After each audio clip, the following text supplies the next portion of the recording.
Boo! Hello and welcome to the Beginner's Guide to Bloodhunt.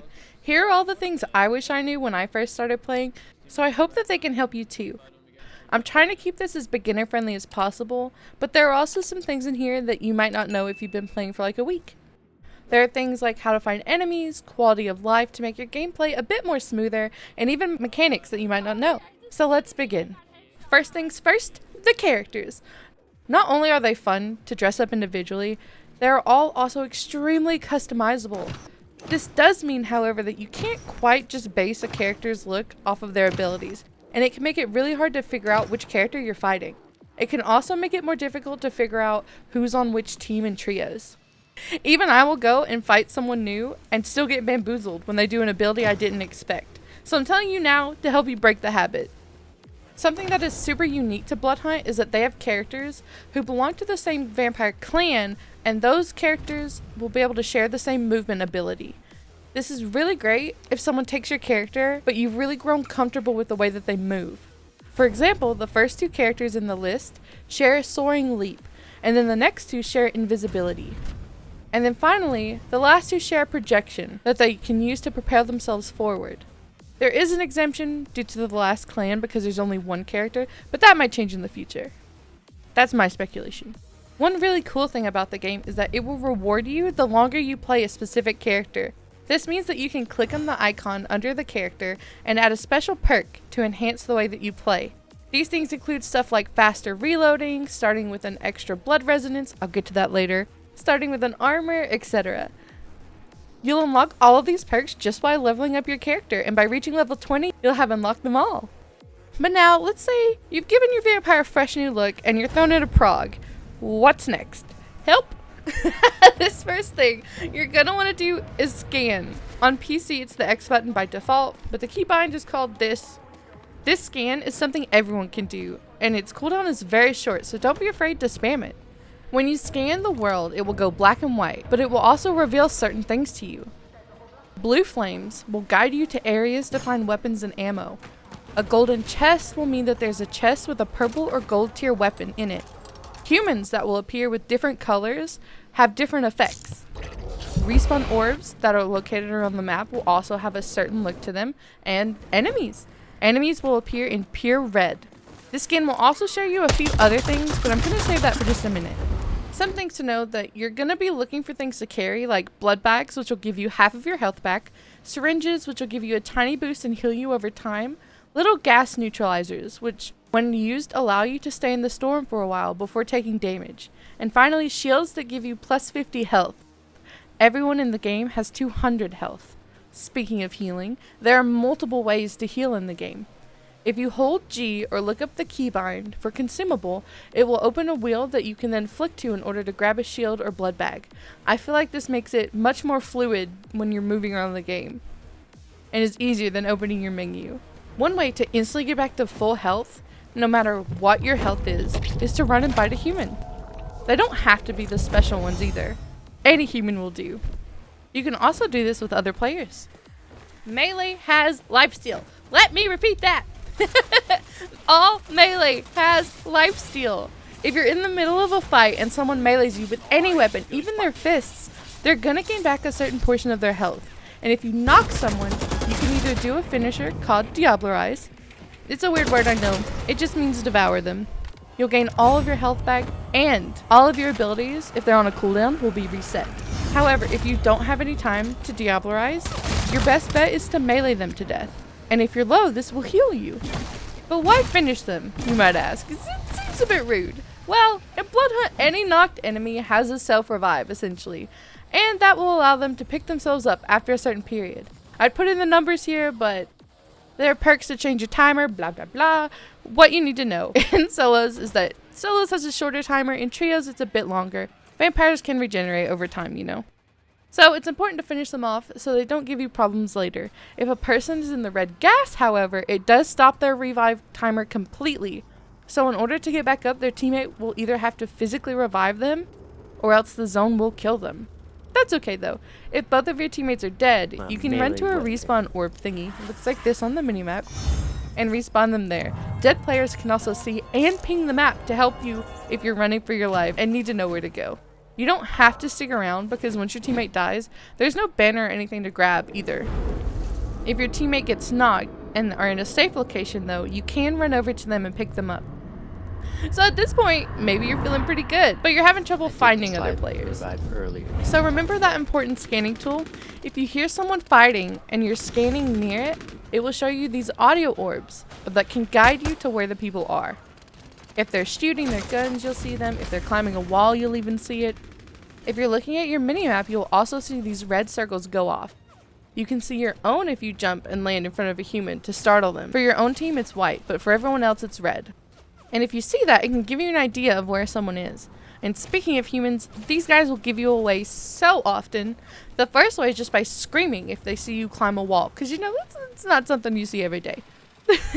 But if they see you use your abilities, it's going to cause them to run. So seeing a human running down the street can give you an idea of where the person that scared them was.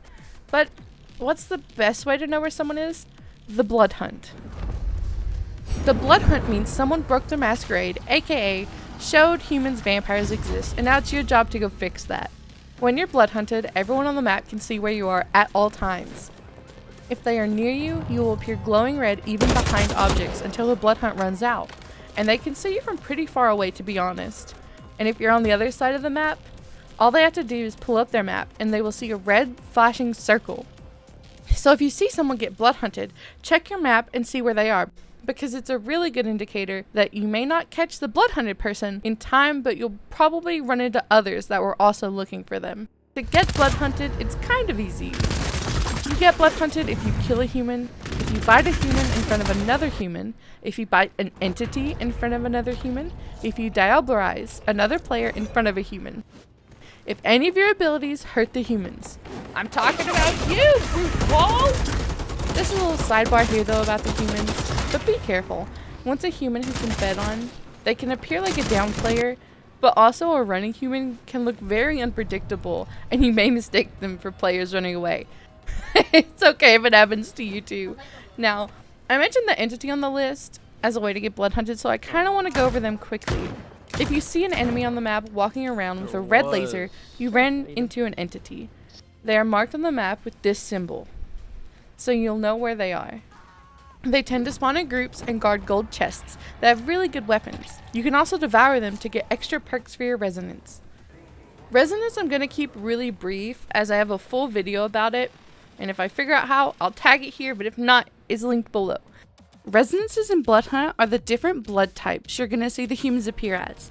When you scan, they will appear as different colors, and each color correlates to a different effect. For example, the orange humans who look like they have wings will specifically make you do more melee damage. The pink humans will give you passive health regeneration over time, and the blue/teal humans will give you a cooldown on the skill that makes your character unique. So think of things like the brute wall, the siren flash, that kind of thing. Basically the ability that isn't shared between clans, and the purple one does the opposite and gives you a cooldown based on the clan's ability that are shared. So this is things like invisibility, soaring leap, and the projection. In the Bloodhunt mode, there are red humans that give you back an extra life if you've lost yours. And as you play through the game, this can make each match feel different because you can choose which kinds of things you want to focus on per game. When you first get into the game, you will only be allowed to have 3 perks, and in order to gain more, you will have to diabolarize other players or entity. Every time you eat them, you'll gain 1 more slot, and you can do this until you have 12. It's completely uncapped. With the entity, you do have to be a little careful though, because once you knock them, they die super fast, so don't wait for too long. But now let's talk about the movement of Bloodhunt. If you're having trouble grabbing the walls, check the setting called Hold Jump to Climb, and see how it feels. One allows you to auto grab the wall and start climbing, while the other makes you hold the jump button. It can feel a bit overwhelming when you're constantly canceling your reloads and blood bags, accidentally grabbing ledges, and I do want to try and give some tips on how to overcome these things. To stop yourself from canceling a blood bag, if you're trying to drop off of a roof, hold slide, and as you slide off of it, don't let go. When you hit the ground, you'll keep sliding, and then you'll finish either the reload or the blood bag you're trying to devour. One of the first things you're going to notice is when jumping or falling through the air, if you aim, you'll start to do this slow fall that can help you more accurately shoot while you're falling. But be careful because this means you will slow down for the enemy too. I'm gonna let you on a little secret, but there is a way to double jump, and this can help you cross big distances and even just jump from one roof to the other. To do this, you don't have to be sliding, but in my opinion, it's easier to learn how to do it if you start with a slide jump. So as soon as you are in the slide jump, you're gonna melee right after. So slide, jump, melee. And if you do this quickly and correctly, you will get this little double jump animation. You can do this with just your fists or any melee weapons. Once you perfect it, you can play jump rope with your squad and frog, just without the rope. It's pretty fun. Not to mention the wall bouncing. If you can get into a narrow alleyway, you can practice jumping back and forth between the walls, which can be incredibly useful in a combat situation. And finally, the true basics. Here I wanted to include just a few little things that I felt like were helpful to know, but couldn't work them into the other topics. So the first thing, when you're picking a place to spawn in the map, you can see where other players are in red before committing to that spot. And finally, when everyone is spawned in, the map will show you all of the red dots showing you where all the other players are. Armor trucks look like this, and they will give you armor and ammo. Weapon vans look like this, and they'll either give you guns or melee weapons. And finally, ambulances, because people were mad at me for calling them blood trucks, give you blood bags and syringes. All of these trucks are in the same locations around the map every single game, so when you start to learn the map, you kind of get an idea of where they are. There are also different game modes that affect how the match will play out, such as all locations are high tier loot, all entity are gone for the match, and the red gas moves much faster. The rest of the tips are goofy, but I want you to know them. There are quests in the game that give you different cosmetics like banner icons, panels, and clothes. To activate these quests, all you need to do is talk to the people in Elysium, and they will tell you where on the map to go to collect these things. After activating the quests, you can find them on the quest tab in your menu. There are many lore collectibles around the map that will give you much more of a backstory to who everyone is, the information of the backgrounds and locations, etc. Both purple melee weapons also have special abilities with them. The Scourge Blades allow you to do a dash, which is honestly just fun. Zooming around from rooftop to rooftop using this dash is just that. It's just so fun. You can also dash at players too. It can help you close distances. Nope. The Katana allows you to reflect bullets back at your attacker. Ta-da! And that concludes my beginner's guide to Bloodhunt. I wish you all the best on the streets of Prague, and I hope you've been enjoying Bloodhunt. Please share this with anyone that you think it can help. And also maybe consider subscribing and supporting my Bloodhunt content. You can catch me every Monday, Wednesday, and Friday on Twitch where I'll be streaming Bloodhunt. Goodbye!